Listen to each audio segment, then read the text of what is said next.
Hello and thank you for joining us. It's time for news and with me, Fali's Jazombe. First, the headlines.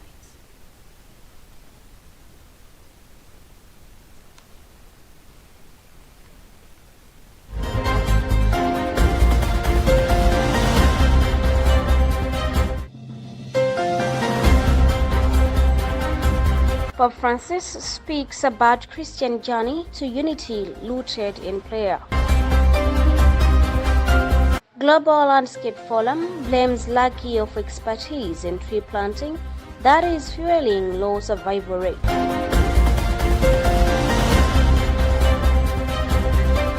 Media urged to champion accountability for Vision 2063 implementation. In our special report this week, Bernard Mwanza shares how lack of dignified sanitation facilities is affecting girls in most schools in the country.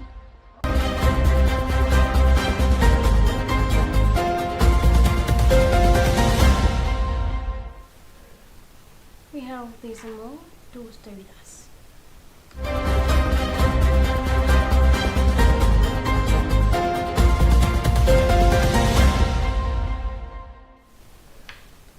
Pope Francis has invited all Christians to avoid the devil's trap of division through prayerful, selfless service.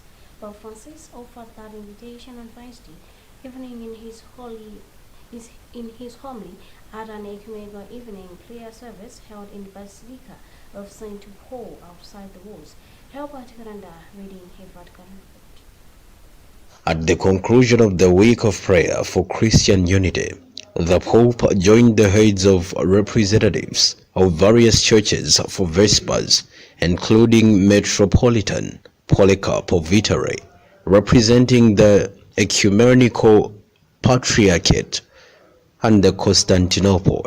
As a sign of Christian unity, Pope Francis and Archbishop Justin Welby, Archbishop of the Canterbury and leader of the Anglican Communion, sent out pairs of Catholic and Anglican bishops. The bishops are taking part in the Ecumenical Summit Growing Together in Rome and Canterbury, and we are commissioned by the Pope and the Archbishop to continue to testify the unity wielded by God for His Church in their respective regions. In his homily, Pope Francis recorded that division never comes from God, but only from the devil. He reflected on the passage of Luke's Gospel, in which a scholar of the law asks Jesus what he must do to inherit eternal life. The man asks a follow-up question to Jesus, affirmation of the importance of loving God and neighbor. With the parable of the Good Samaritan, Jesus sidestepped the scholar's divisive question, said the Pope, noting that he was considering a hectic by the priest and the Levite who failed to offer aid to the wounded man.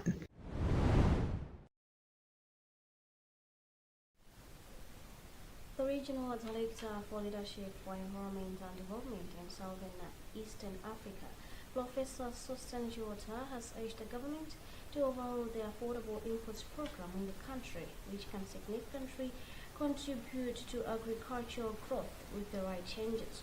He made the remarks on Thursday in Lilongwe during the 10th Eminent Speaker Series event, which was organized by Mapata Institute and the National Planning Commission.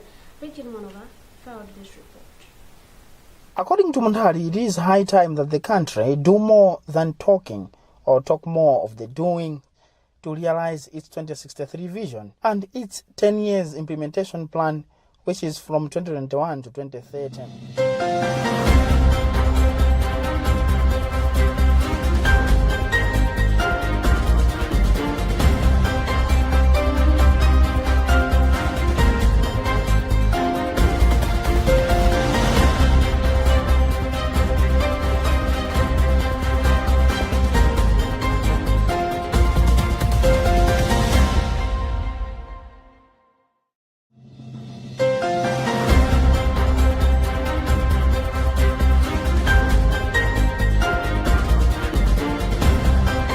This event Part of the 10th Eminent Speakers series attracted a diverse audience, including delegates from academia, private sector, and public sector. In a dynamic discussion on agricultural diversification and growth, Professor Luntha, a prominent voice in the agricultural sector, challenged a calls for the cancellation of the AIP, emphasizing its potential significance if strategic reforms were implemented by stakeholders. These are very important. For example, the interface between researchers, between policymakers and farmers is very critical, because sometimes there is a mismatch. But also what I can say is that solutions cannot be created by researchers alone, policymakers alone. There has to be an element of co-creation.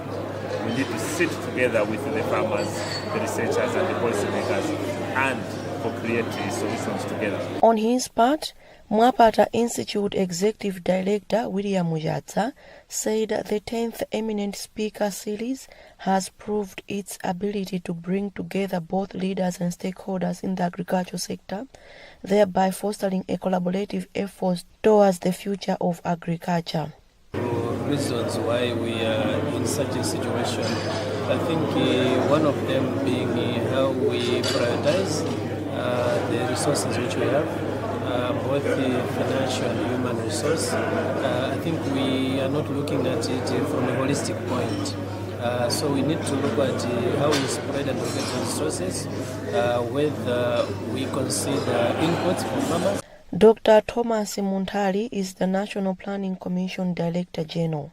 The idea was to be able to say, in the research that they are doing, what are really the critical issues that are failing us to diversify and to grow the economy, the agriculture sector. So when he highlighted all those areas, I think what he made critically was that a lot of these things were already known. But what we really need to do now, moving forward, is to make sure that we focus on how do we get to make actions around those issues. And what we did by design was to bring together key decision makers from the ministry, from various institutions, the Ministry of Finance, Agriculture, and key players from the development partners and academia, so that they can already hear that what really should be the actions and not just the talking that we have been hearing. The discussion took a turn towards the vital role of irrigation in enhancing productivity, especially in regions prone to dry spells. Chiota called on local authorities to prioritize irrigation, a crucial step for sustainable agricultural development. Bridget Mwanoka, for Luntha News.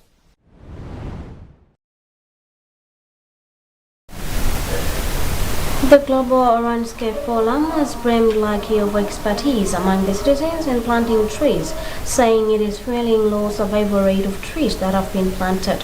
The forum's coordinator for Lilongwe chapter, Dr. Steve Magungwa, says most trees are failing to survive because they are planted without following proper guidelines, hence a need to do things differently. He was speaking this morning in Lilongwe during the launch of the tree planting season for the city of Lilongwe. Brad Manza filed this report.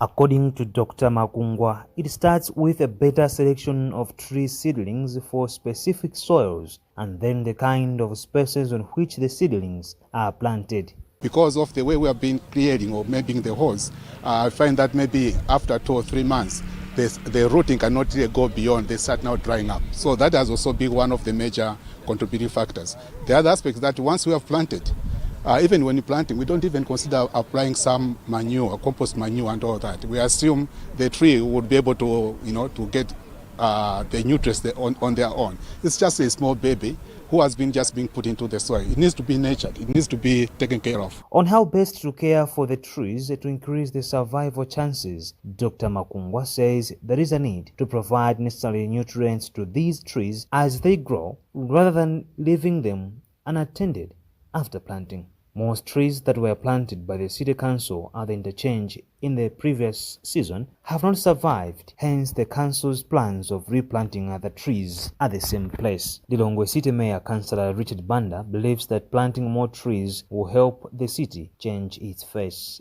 Actually, we have a big challenge, I can say that, because once the city council comes in to plant some trees in the city, you can see that most, maybe the residents, they don't take care of these trees. Some they do also remove those trees which have been planted in our city, and even also in the river banks, because you can see most of the river banks in the city, they don't have enough trees. So as a city, when they're doing that exercise, we are like to urge the residents that they need also to support the city to take care of those seedlings which have been planted in our city.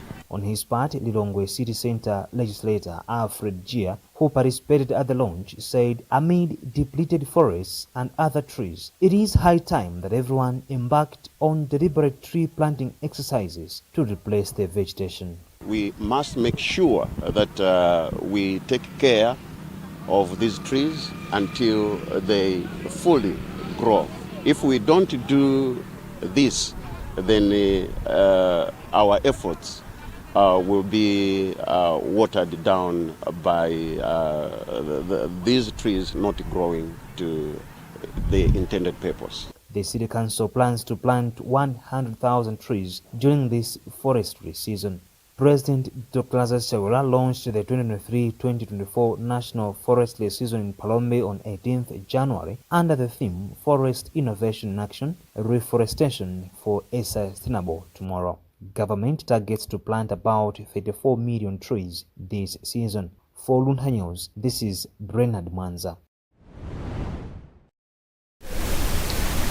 53 ex-convicts who have finished their jail terms have graduated from the Prison Fellowship Malawi Halfway House Rehabilitation Center in Balaka, where they have attained different vocation and entrepreneurial skills. The residents were being trained as part of the reformation program so that they can transition into the community safely and empowered to never repeat the mistakes that led them to jail. Rashida Matandiga reports. A sweet dance to freedom after spending part of their lives behind bars and carrying with them cases and shame for offending their communities and breaking laws of the nation. On Friday, after imparting vacation skills and spiritual knowledge to these 53 ex-convicts, Prison Fellowship Malawi, in collaboration with Malawi Prison Services, has sent them back to their communities with hope that they will never set back their feet on crime scenes, neither will they ever inflict any kind of pain to their fellow human beings. Louis Mwabe, who said he was convicted for being involved with criminal friends and was now the president of his fellow residents at the halfway house, assured the authorities that they will utilize the skills gained and succeed in life. Actually, what I'm planning is I will ask from my family and those who are able to support me financially, so that I should get a capital whereby I can work, open up a workshop and do my work there.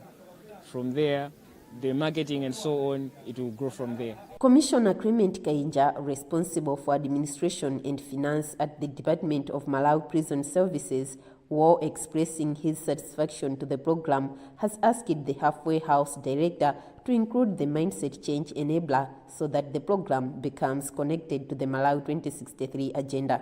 Actually, as you know, Malawi has the 2063 agenda, which actually focuses on enablers like mindset change and the issues of skills development.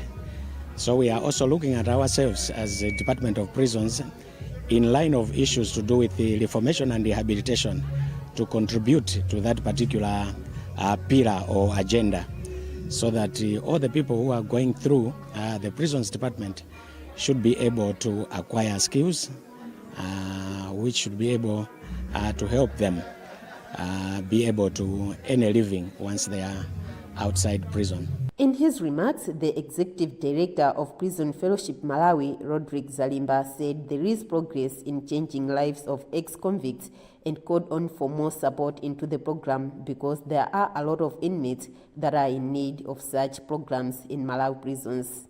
We would want to ask different stakeholders, the government, Through the prisons department, we are getting a lot of support. They have given us manpower, they have given us some technical support, but we believe there is more that we could do, and therefore that is why we are calling upon various stakeholders, the donor community, even other agencies of government through Parliament to come in and offer the necessary support, because we have about 15,000 inmates across Malawi.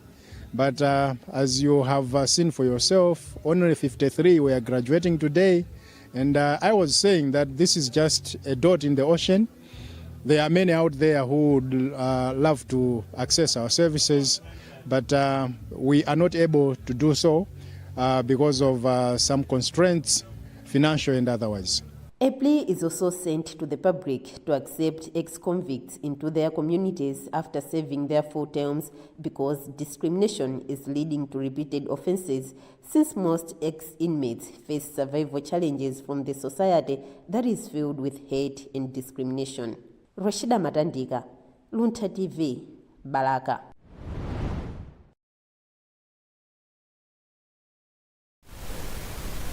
You are still watching news on Luntha television. Before you proceed, another look at the headlines.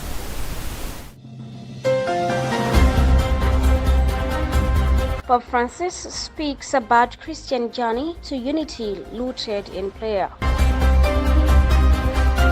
Global Landscape Forum blames lack of expertise in tree planting that is fueling low survival rate.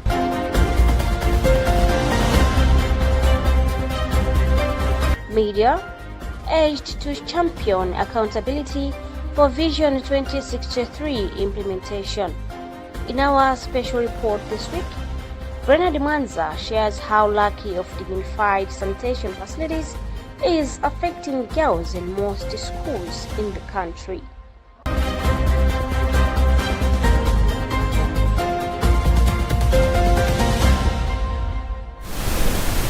Moving on with the news.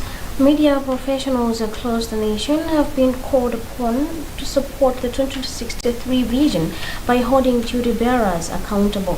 At a day-long workshop on the first 10-year implementation plan for Vision 2063 held in Lilongwe, National Planning Commission Director General Dr. Thomas Semotari urged the media to keep covering a story until it changes.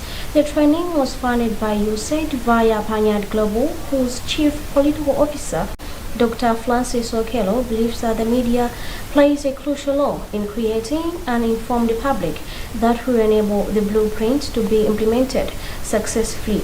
Robert Edward filed this report. According to Mundhari, it is high time that the country do more than talking, or talk more of the doing, to realize its 2063 vision and its 10 years implementation plan, which is from 2021 to 2030.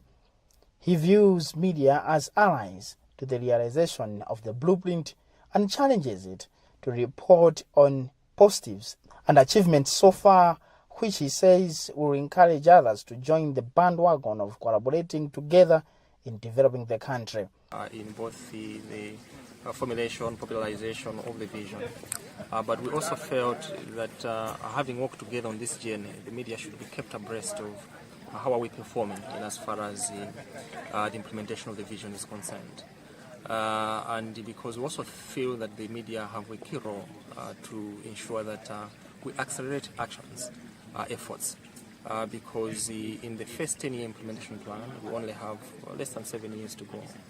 And time is fast ticking. So we need to hold each other more accountable. We have to make sure that we report more on the positives that are accelerating growth of the economy. So You said supported Banyani Global Chief of Party, Dr. Francis Okello, says success is not based on plans made out of things that are working, but how to learn from the failures is key. So I think the more people invest in development ideas, the more people invest in ideas that help them to save money and to apply that into, into their own resilience and growth. I think it would be better. The culture of saving, unfortunately, most of the time we we don't actually have a strong culture of saving, at least speaking from an African context. Malawi aspires to be a self-reliant and inclusively wealth nation by 2063, and the first 10 years implementation plan called MIP1 has 2 milestones of achieving the 2030 Sustainable Development Goals and graduate the country to a middle-income country by 2030. For Luntha, this is Robert Edward.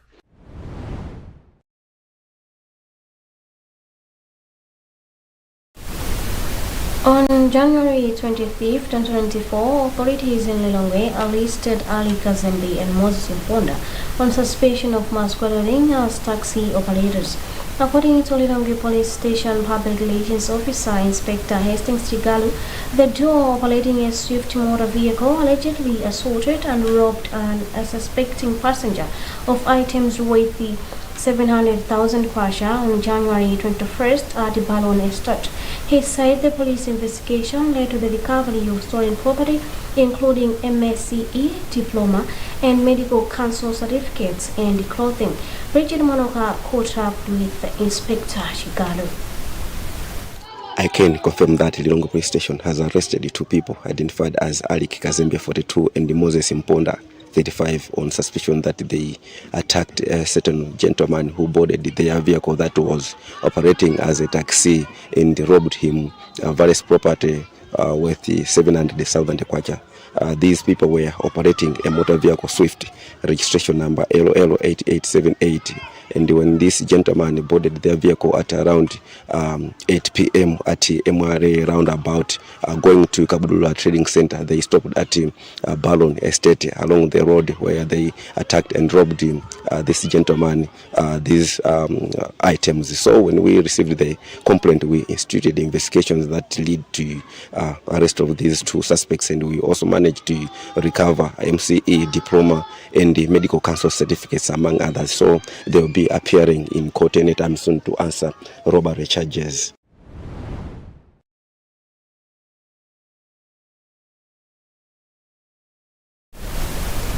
In most circumstances, adolescent girls find it hard to complete their academic journey due to a number of reasons. This may range from long distances from home to school, poverty, and harmful cultural practices that sometimes lead to early marriages. Lack of adequate and safe sanitation facilities in most education institutions has also emerged to be one of the major hiccups contributing to high dropout rate among girls. In our special report this week, Brent Wanza shares how lack of dignified sanitation facilities is affecting girls in most schools in the country. Studies have greatly showed that most girls abscond from school during their menstrual cycles, mainly for fear of being embarrassed by boys. The challenge increases when the school does not have any proper sanitation facilities where girls can help themselves when they are menstruating. Is 27 learner at Zenza Primary School in the capital Lilongwe, Priska Nelson, says it is always hard for them to take a proper care for their menses amid lack of proper sanitary facilities at the school. Based on a few pediatricians that we have, they are not friendly for us girls during our menstrual cycles. They even don't have doors, and other people easily access them. Since we don't have defense here, we normally shun them, waiting to knock off. When we knock off, we don't come next day until our cycle is done. This school has a total population of 2,862, with 60% being girls that queue for 3 dilapidated pediatricians. But the situation is worse at Chatua LEA School in Area 18 Lilongwe, where the facilities are too dilapidated that do not even give a chance to girls to manage their menses. Despite being close to the government headquarters, the Capitol Hill, the school seems to receive less attention in constructing proper sanitary facilities. Authorities at the school declined to comment on the current situation. Chimutu Community Secondary School in Lilongwe is also among many schools that do not have any change rooms for girls. And even we don't have a particular room special for that. We only have the toilets. So we go to the toilet and then there we help ourselves. I wish if they can construct more toilets and they can maybe give us something that we can use. The school's deputy head teacher says this is just an alternative means to help the girls, but the facilities may play a big role in supporting girls. According to the level of the school, we don't have the changing rooms as of now, so they still use those toilets. It is further reported that some girls miss up to 5 days of school per month due to a lack of adequate menstrual materials such as sanitary pads in some cases. Plan International Malawi advocates for learning institutions that have adolescent girls to at least have not less than 2 friendly toilets for girls' hygiene that may ease their burden and be able to attend classes effectively. Some girls have a different calendar. They can have classes twice a month. So it means this girl not attending classes for a total of maybe 8 days or even 10 days sometimes in a month. And this is worrisome, and it is really affecting our adolescent girls in schools where they don't have MHH-friendly toilets. Head teacher at Zenza Primary School, Marun Rajab, believes that a quick response from the corporate world to such challenges may have the greatest impact on the girls' education. We don't have water, we don't have sanitary water facilities at this institution. Now, when the girls are facing during the periods, they do absent themselves from school because they know even if the periods continue while I'm in school, where am I going to assist myself? Statistics show that girls would miss close to 3 months of the school year due to menstrual-related issues. Girls' rights activist Memory Mbewe says it is a sad situation that despite Malawi having more organizations in the menstrual hygiene management, the country is still talking about such issues that have been under discussion for the past years and that by now they might have been addressed. For partners and stakeholders, it's also a wake-up call to say the work that we've been doing in making sure that menstrual hygiene management is being improved in various school settings. Then there's a lot of work that needs to be done so that girls can be sustained in school, they can be supported, but also they can be given the same opportunity to be in class, the same amount of time that a boy child can be in class. On his part, education expert Dr. Limbani Nsapato says girls' performance rate will continue to be low if issues like these are not addressed adequately. Dr. Nsapato believes that, among others, schools can introduce initiatives by asking communities to contribute towards construction of decent pit latrines and change rooms. As advocates, we have been advocating for an increased allocation to the education sector, so that much of the resources can go to school improvement initiatives such as the infrastructure development, construction of sanitary facilities and the others. In its 2022-2023 school census, Ministry of Education emphasized that good quality infrastructure and proper sanitary facilities are vital tools in attracting learners' attendance, especially girls. The ministry's spokesperson Mpatso Nkonela acknowledges the gap in providing adequate, dignified sanitary facilities among girls, while stressing that government is not idle on such. In other premises across the country, we have started also these changing rooms they under construction, and there are some of them at the window level, others at club level. So we expect that each premise should have a changing room. And that's why we are saying, yes, we are aware, but we have taken a very serious step to address this concern. It is a visible fact that menstrual hygiene management is very critical. Properly managing issues to do with menstrual hygiene can help create a conducive environment for learning among girls, thereby reducing school dropout rates. If no attention is taken to make things right, surely we will lose brilliant girls who would be better leaders if they were given the full support to prevent them from being absent from school. Perhaps it is also important to consider increasing the national budget that goes towards sanitation improvement in schools to cater for menstrual hygiene management to ensure privacy, connection of piped water to sanitation facilities, among others. Creating a conducive learning environment for girls is possible if all stakeholders join hands to address the gaps. That also concludes our news bulletin today. Before we go, another look at the headlines.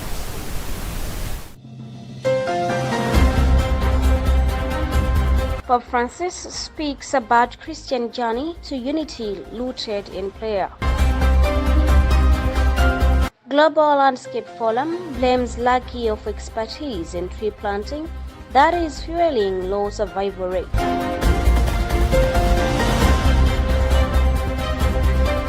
Media urged to champion accountability for Vision 2063 implementation.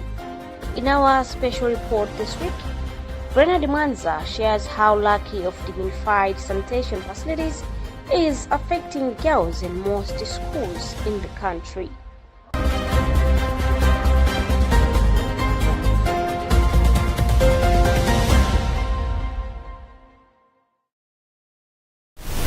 You have been with me, Fale Suzanbe. Thanks for watching. Have a blessed weekend.